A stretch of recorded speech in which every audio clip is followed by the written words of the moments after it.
నమస్తే, welcome to our channel. నేను మీ ప్రియాంకారావు. ఈ జూబ్లీ హిల్స్ ఎన్నికల్లో పోటీ చేసి బీజేపీ నవ్వులు పాలైందా? అంటే ఇప్పటి వరకు బీజేపీకి ఓట్ బ్యాంక్ ఉంది అని చెప్పేసి అందరూ అనుకున్నారు. మరి ఇప్పుడు అసలు విషయం ఏంటి అనేది, బీజేపీకి ఎంత శాతం ఓట్ బ్యాంక్ ఉంది, ఎంతమంది సపోర్ట్ చేస్తున్నారు అనేది బయటపడింది అనుకోవాలా? ఎలా చూడాలి ఈరోజు ఉప ఎన్నికల్లో బీజేపీకి వచ్చిన ఓట్లని అనేదే పెద్ద క్వశ్చన్ మార్క్. సో దీని గురించి ఈరోజు డిస్కస్ చేద్దాం. మనతో మాట్లాడడానికి సీనియర్ జర్నలిస్ట్ సిఎస్ రావు గారు ఉన్నారు. ఆయనతో మాట్లాడదాం. నమస్కారం సార్. ఏంటి ఈ ఉప ఎన్నికల్లో బీజేపీ పోటీ చేసి మంచి పని చేసిందా, లేదంటే గనక అనవసరంగా పోటీ చేసిందని అనుకుంటున్నారా? ఎన్నికలు అయిపోయిన తర్వాత పోలింగ్ రిజల్ట్ వచ్చిన తర్వాత కూడా బీజేపీ పార్టీని బలి చేయడానికి బీఆర్ఎస్ పార్టీ ఎత్తుగడ రచించింది. కేటీఆర్ గారు ప్రెస్ మీట్ పెట్టి ఏం చెప్పారు?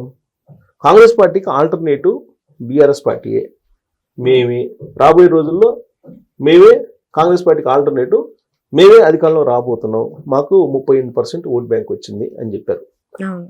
ఈ మాట చెప్పడానికి ఆస్కారం ఇచ్చింది ఎవరు? బీజేపీ వాళ్ళు. ఎందుకు ఆస్కారం ఇచ్చారని చెప్పి అంటున్నానంటే, యాక్చువల్గా సీరియస్గా పోటీ చేయాలి బీజేపీ, తన సత్తా ఏందో నిరూపించుకోవాలి, తన ఓట్ బ్యాంక్ ఏందో నిరూపించుకోవాలి, తాను బలపడుతున్నానని చెప్పి పబ్లిక్కి తెలియజేయాలి అనుకుంటే సీరియస్గా అక్కడ ఎఫర్ట్స్ పెట్టాలి. కానీ బీజేపీ ఎఫర్ట్స్ పెట్టిందా? ఎఫర్ట్స్ పెడితే డిపాజిట్లు ఎందుకు రావు? 7,000 కోటి రాల, సుమారుగా 7,000 వచ్చినట్టుంది. అంతకు ముందు ఎలక్షన్ కంటే కూడా తగ్గినాయి. ఎందుకు తగ్గుతాయి? సీరియస్ ఎఫర్ట్ పెడితే.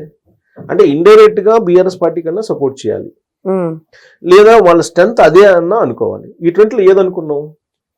వాళ్ళ స్ట్రెంత్ అదే అని చెప్పి అనుకోవడానికి లేదు. ఎందుకంటే గతం కంటే సగానికి సగం తగ్గిపోయింది vote bank, percentage vote share తగ్గిపోయింది. ఓట్ షేర్ తగ్గిపోవడానికి బీజేపీ అధికారంలో లేదుగా, సెంట్రల్ అధికారంలో ఉంది కదా. బీహార్లో అప్రజాతంగా వన్ సైడ్ వారు ఉండేలాగా బీజేపీ చేసుకుంది కదా. మరి ఇన్ని హంగులు ఉన్నటువంటి బీజేపీ గతం కంటే ఇప్పుడు ఓట్ షేర్ని పెంచుకోలేకపోయిందా? గెలవటం తర్వాత సంగతి, పక్కన పెట్టేద్దాం. ఓట్ షేర్ని పెంచుకోలేకపోయిందా? మరి ఎందుకు ఓట్ షేర్ని పెంచుకోలేకపోయింది? అంటే బీఆర్ఎస్ పార్టీతో కొల్లీడ్ అయిందా, కారు ఎక్కిందా? ఆ పార్టీ కూడా బీఆర్ఎస్ పార్టీతో కలిసి పనిచేసి బీఆర్ఎస్ పార్టీకి సపోర్ట్ చేసిందా? ఇన్ కేసు అదే అనుకుంటే బీజేపీ బీఆర్ఎస్ పార్టీ రెండు కలిసినా కానీ 38% వచ్చింది. ఈ రెండు పార్టీలు కలిసినా కానీ 38 వచ్చినాయి అనుకోవాలి, అంతే కదా. లేదు, బీజేపీ ఏం చెప్తుంది? మేము పోటీ చేసాం, సీరియస్ పోటీ చేసాం అని చెప్తుంది. నిజంగా మీ స్ట్రెంత్ అదే అయితే భవిష్యత్తులో కూడా మీరు లేరు. కేటీఆర్ గారు చెప్పినట్టు ఆల్టర్నేటివ్ బీఆర్ఎస్ పార్టీ. దానికి ఒప్పుకుంటుందా? బీజేపీ ఒప్పుకోదు.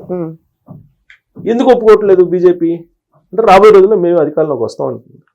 2023 అసెంబ్లీ ఎన్నికలకు ముందు కూడా ఏం చెప్పింది? మేమే అధికారంలో రాబోతున్నాము అని చెప్పింది బీజేపీ.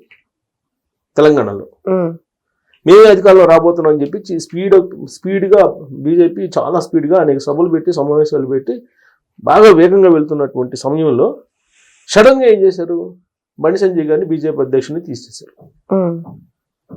ఆయన పాదయాత్ర చేసి బీజేపీని బాగా ప్రమోట్ చేస్తున్నటువంటి టైంలో ఆయన పదవిని ఓడిపోయి కిందకు వచ్చేబెట్టారు. కానీ బీజేపీలో అర్ధాంతరంగా బీజేపీ అధ్యక్ష పదవిని తీసేస్తారని తీసారు. ఒక తెలంగాణలో జరిగింది అది. ఆయన 2 టర్ములు ఇస్తారు యాక్చువల్గా అయితే. ఈయనకి అసలు మధ్యలోనే తీసేశారు. మధ్యలోనే పదవి తీసేసి కిషన్ రెడ్డి గారికి ఇచ్చారు. ఎలక్షన్ ముందు అలా చేస్తారు ఎవరన్నా? అంటే బీఆర్ఎస్ పార్టీ కోసం త్యాగం చేసింది బీజేపీ 2023లో. ఆ త్యాగానికి బీఆర్ఎస్ పార్టీ ఏం చేసింది? 2024 లోక్సభ ఎన్నికల్లో బీఆర్ఎస్ పార్టీ బీజేపీకి సహకరించినట్టు కనిపిస్తుంది. ఎందుకు? 6 నెలల వ్యవధిలో నీకు అసెంబ్లీలోనేమో పర్ఫార్మెన్స్ లేదు బీజేపీది. 2024లో జరిగిన లోక్సభ ఎన్నికలు 8 మంది ఎంపీలు గెలుచుకుంది. ఎలా సాధ్యం? BJP support BRS party support లేకుండా బీజేపీకి ఎలా సాధ్యం అది అని చెప్పి సహజంగా ఎవరికైనా వచ్చేటువంటి డౌట్.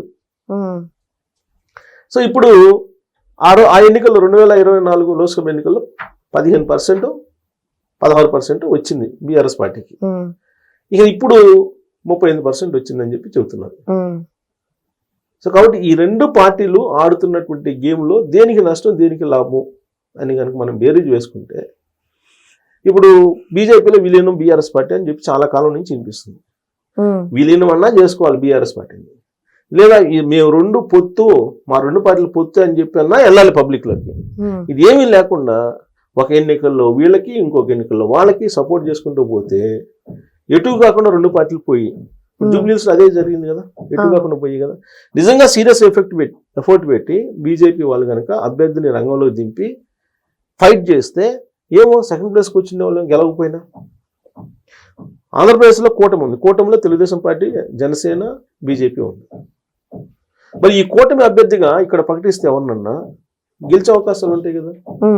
తెలుగుదేశం పార్టీకి 15% ఓట్ బ్యాంక్ ఉందని చెప్పి బీఆర్ఎస్ పార్టీ వాళ్ళు చెబుతున్నారు. ఇవాళకి కూడా నాయకులు లేకపోయినా, తెలుగుదేశం పార్టీ యాక్టివిటీ లేకపోయినా ఇక్కడ 15% ఓట్ బ్యాంక్ ఉంది తెలుగుదేశం పార్టీకి అని చెప్తున్నారు. బీఆర్ఎస్ పార్టీ వాళ్ళే చెప్తున్నారు. BRS party co founder Prakash గారే నా ఇంటర్వ్యూలో చెప్పిన మాట. మరి 15% ఓటు ఉంటే జనసేనకి ఎంతో కొంత ఉంటుంది కదా ఇక్కడ, ప్లస్ బీజేపీ, ఇవన్నీ కలుపుకుంటే మీరు సెకండ్ ప్లేస్ గెలవకపోయినా సెకండ్ ప్లేస్కి వెళ్తే అట్లీస్ట్ ఇప్పుడు కేటీఆర్ గారు ఏదైతే చెప్తున్నారో ఆల్టర్నేటివ్ మేమేను కాంగ్రెస్ పార్టీకి అని చెప్పి అది చెప్పుకునే దానికన్నా అవకాశం ఉండేదిగా బీజేపీకి. ఇవాళ అది కూడా లేదు కదా. అసలు బీజేపీ అభ్యర్థిని పెట్టకపోయినా ఒకటే కదా, అసలు పెట్టకుండా ఉండకపోయిండేది కదా. అంతే కదా, అవును. పెట్టి అబాస్పాలు కావటం ఎందుకు? అంటే స్ట్రాటజీ లోపించిందా, లేకపోతే వాళ్ళు ఏం జరిగింది? ఇప్పుడు కొత్తగా అధ్యక్షుడు రామచంద్రరావు గారు ఇచ్చారు, ఆయన నాకు కూడా తెలుసు. రామచంద్రరావు గారు సైలెంట్గా ఉంటారు, అందరి వాడు, ఎవరికి వివాద రహితుడు కాదు, అందరి వాడు లాగా ఉంటారు. మరి అధిష్టానం ఏది చెప్తే అది చేయాల్సిందే కదా. ఎవరైనా బీజేపీ కానీ కాంగ్రెస్ కానీ అధిష్టానం ఏది చెప్తే అది చేయాలి. నేషనల్ పార్టీలో, రీజనల్ పార్టీలో కూడా అదే. ఇంకా అధిష్టానం ఏది చెప్తే అదే. ఇక్కడ కనీసం నేషనల్ పార్టీలోనే కొంచెం అటు ఇటు ఉంటుంది. ఇప్పుడు రామచంద్రరావు గారు అధిష్టానం చెప్పిన దాని ప్రకారం నడుచుకున్నారా, లేదంటే రామచంద్రరావు గారు ఇక్కడ సొంతగా నిర్ణయం తీసుకున్నారా అనేది అర్థం కావట్లేదు. అదొక పెద్ద డిబేటబుల్ క్వశ్చన్. ఇప్పుడు బీజేపీ రాష్ట్ర అధ్యక్షుడు మరి అభ్యర్థిని ఎంపిక చేయటంలో కూడా తడబాటు, ఆ తర్వాత ప్రచారంలో కూడా తడబాటు. బండి సంజయ్ గారు వచ్చి ఏదో కొద్దిగా ఫెరోషియస్ గా ప్రసంగించబట్టి ఆ 7,000 ఓట్లు కూడా వచ్చినాయేమో, లేకపోతే అవి కూడా వచ్చిండేది కాదేమో. ఇప్పుడు మొత్తం మీద ఈ దొంగాటకి పులి స్టాప్ ఎప్పుడు పడిద్ది అనేది అందరూ ఆసక్తిగా చూస్తున్నారు. బీఆర్ఎస్ పార్టీ బీజేపీ మధ్య ఒక దొంగాట నడుస్తుందని చెప్పి నమ్మేటువంటి వాళ్ళ సంఖ్య ఎక్కువగా ఉంది. దీనికి పులి స్టాప్ పడకపోతే అటు బీఆర్ఎస్ పార్టీకి ఇటు బీజేపీకి రెండింటికి నష్టమే. ఇప్పుడు అసలు బీజేపీ తీసుకోవాల్సిన స్టాండ్ ఏంటి? కేటీఆర్ గారు వచ్చి మేమే ఆల్టర్నేటివ్ అని చెప్పినప్పుడు బీజేపీ రావాలి కదా. లేదు మేము ఆల్టర్నేటివ్, నెక్స్ట్ మేము అధికారంలో రాబోతున్నాం ఇక్కడ అని చెప్పి చెప్పాలి కదా. ఆ వాయిస్ వినిపించట్లా. అలా అని చెప్పేసి మనం బీజేపీకి వ్యూహం లేదు అని చెప్పి అనుకుందామా? లేదు. వాళ్ళు వ్యూహం రచిస్తే ఖచ్చితంగా అధికారంలోకి వస్తారు. మనం చూసాం, మహారాష్ట్రలో చూసాం, అలాగే ఇప్పుడు మనం బీహార్లో చూస్తున్నాం, ఢిల్లీలో చూసాం. వాళ్ళ వ్యూహం రచిస్తే అది 100% సక్సెస్ ఉంటుంది. అంటే ప్రస్తుతానికి వదిలేద్దామని చెప్పే, మరి అది ఒకవేళ స్ట్రాటజీ కింద వదిలేసారా? అంటే ఇప్పుడు ఒకవేళ అగ్రెసివ్ గా చేస్తే ఓట్ బ్యాంకు ఒకవేళ కాంగ్రెస్ నుంచి చీల్చుకుంటే బీఆర్ఎస్ పార్టీ గెలుస్తుందేమో.